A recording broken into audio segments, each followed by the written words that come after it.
Jeremiah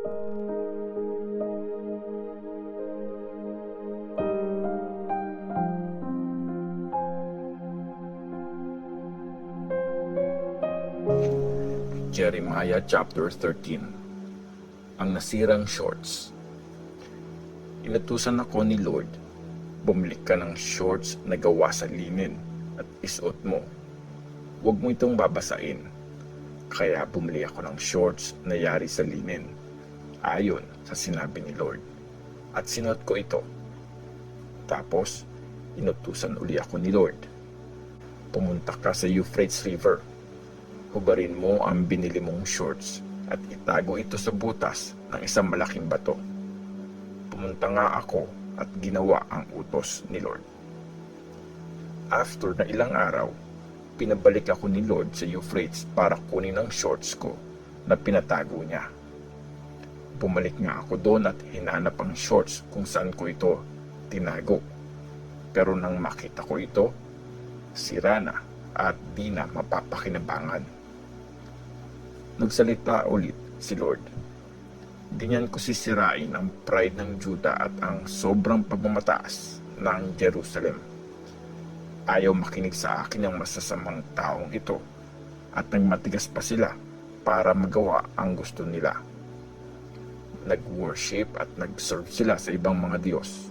Kaya matutulad sila sa mga sirang shorts na di na mapapakinabangan. Kung paano nagkakasya ang shorts sa bewang ng tao, ganun ko din kahigpit na ikinapit sa sarili ko ang mga taga-Israel at taga-Juda.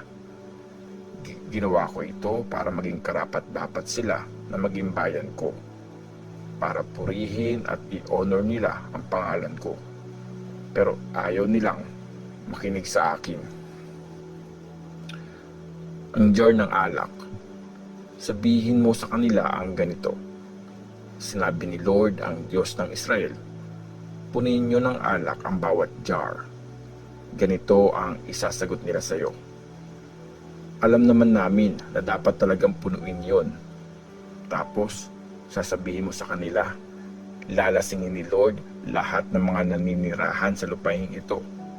Ang mga haring nakaupo sa trono ni David, mga priests, mga prophets, at lahat ng tao sa Jerusalem. Matanda man o bata, pag-uumpugin ko silang parang mga jars. Kahit konti, di ko sila kakawaan sa pagkawasak ko sa kanila. Nag-warning si Jeremiah tungkol sa pride. Mga Israelites, nagsalita na si Lord. Maging humble kayo at makinig sa Kanya. I-honor nyo si Lord na Diyos nyo bago pa niya ipalaganap ang kadiliman at bago kayo madapa sa mga bundok pag dumilim na. At habang hinihintay nyo ang liwanag, papalitan niya ito ng matinding kadiliman. Pero kung di kayo makikinig, patago akong iiyak dahil sa pride nyo. Iiyak ako ng matindi at tutulo ang mga luha ko dahil dinalang bihag ang bayan ni Lord. Sinabi ni Lord kay Jeremiah, sabihin mo sa hari at sa nanay niyang reyna na bumaba na sa mga trono nila dahil inalis na ang magagandang korona sa mga ulo nila. Nasakop na ang mga bayan sa south ng Juda at wala nang makakapasok doon. Dinalang bihag na ang mga taga-Juda. Pinatapon na lahat. Tingnan nyo mga taga-Jerusalem, dumarating na mula sa north ang mga kalaban nyo. Nasaan ang mga taong pinagkatiwala sa inyo?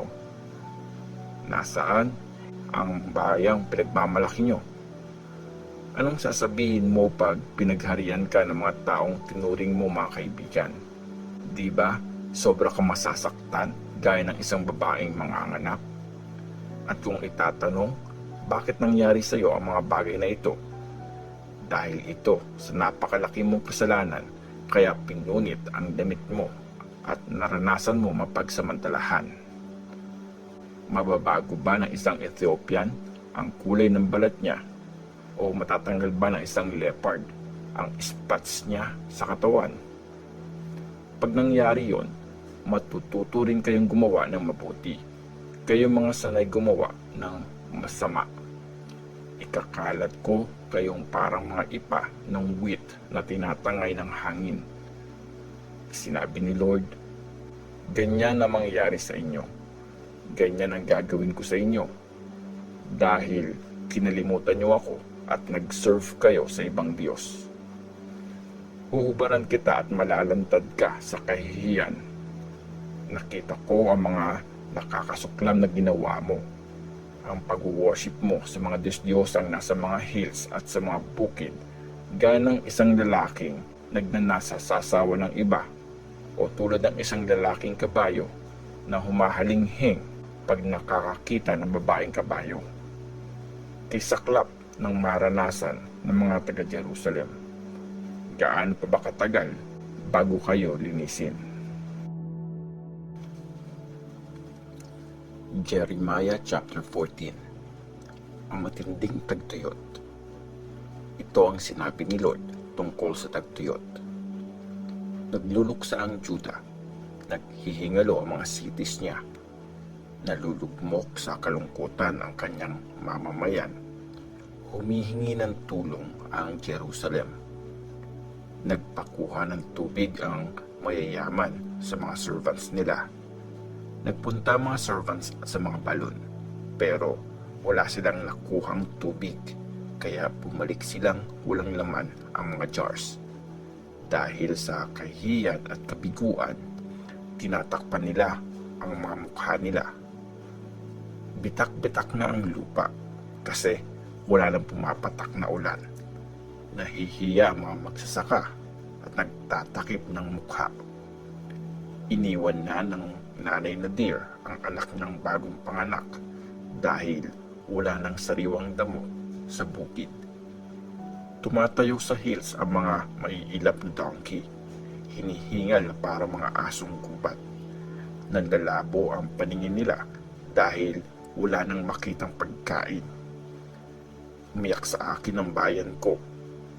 Kahit na inusig kami ng mga kasalanan namin, tulungan mo kami, Lord, alang-alang sa pangalan mo. Maraming beses ka naming tinalikuran.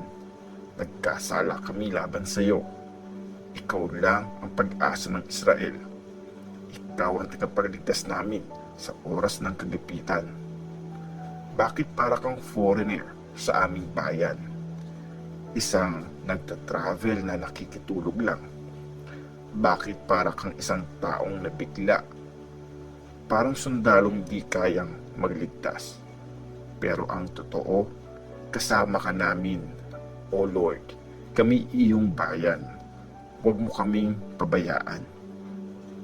Sinabi ni Lord tungkol sa mga taong ito, gustong-gusto nilang lumayo sa akin at di nila kinokontrol ang mga paa nila. Kaya naman, di ako natutuwa sa kanila. Di ko makakalimutan ang mga ginawa nilang masasama at paparusahan ko sila dahil sa mga kasalanan nila. Sinabi sa akin ni Lord, huwag ka mag-pray para sa ikakabuti ng bayang ito. Di ko papakinggan ang pag-iyak nila kahit na mag-fasting pa sila. Mag-offer man sila ng mga handog na susunugin at handog na butil, hindi ko tatanggapin ang mga ito. Instead, papatayin ko sila sa gera, gutom at salot. Sinabi ko naman, Lord God, alam mong sinasabi sa kanila ng mga prophets na di makaka-experience ng gera o kagutuman ang bayang ito dahil nag-promise ka raw sa kanila ng kapayapaan sa lupaing ito. Pero sumagot si Lord, puro kasinungalingan ang sinasabi ng mga prophets na yan at ginagamit pa nila ang pangalan ko. Di ko sila pinadala, inutusan o kinausap man. Hindi totoong vision ang mga sinasabi nila sa inyo, kundi mga walang kwentang panghuhula na imagination lang nila. Ito ang gagawin ko sa mga prophets na di ko pinadala pero nagpo-proclaim sa pangalan ko at nagsasabing di makaka-experience ng gera at kagutuman ang lupain. Mamamatay sila sa gera at sa gutom. Akong si Lord ang nagsasabi nito. Mamamatay rin sa gera at sa gutom ang mga taong nakinig sa mga prophets na ito. Itatapon sa mga kalsada ng Jerusalem ang kanilang mga bangkay at walang maglilibing sa kanila. Ganyan din ang mangyayari sa mga asawa at anak nila.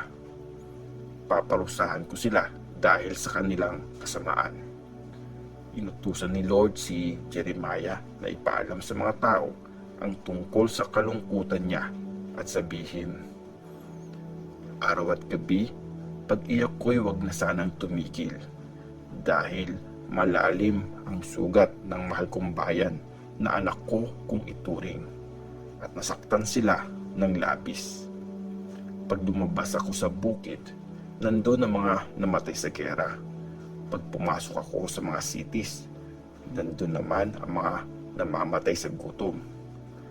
Tuloy lang ang mga prophets at mga priest sa mga gawain nila, pero di nila alam kung ano ang ginagawa nila. Nagmakaawa ang mga tao kay Lord. Lord, tuluyan mo na bang inireject ang Juda? Namumuhi ka na ba sa mga taga-Zion? Bakit ang tindi ng parusa mo sa amin? At hanggang ngayon, di pa kami gumagaling. Kapayapaan ang hanap namin pero wala kaming nakita. Umasa kami na gagaling pero sindak ang dumating. Lord, inaamin namin nagkasala kami sa iyo. At nagkasala din ang mga magulang namin. Nagkasala kaming lahat sa iyo. Huwag mo kaming itakwil alang-alang sa pangalan mo. Huwag mong hayaang mapahiya ang Jerusalem, ang kinalalagyan ng maluwalhati mong trono. Huwag mong kalimutan ang kasunduan mo sa amin. Huwag mo itong talikuran. May mga Diyos-Diyosan bang makakapagpaulan? Kaya ba ng langit na magpaambon? Hindi ba ikaw ang Diyos naming si Lord? Nasa iyo ang pag-asa namin kasi ikaw ang gumagawa ng mga bagay na ito.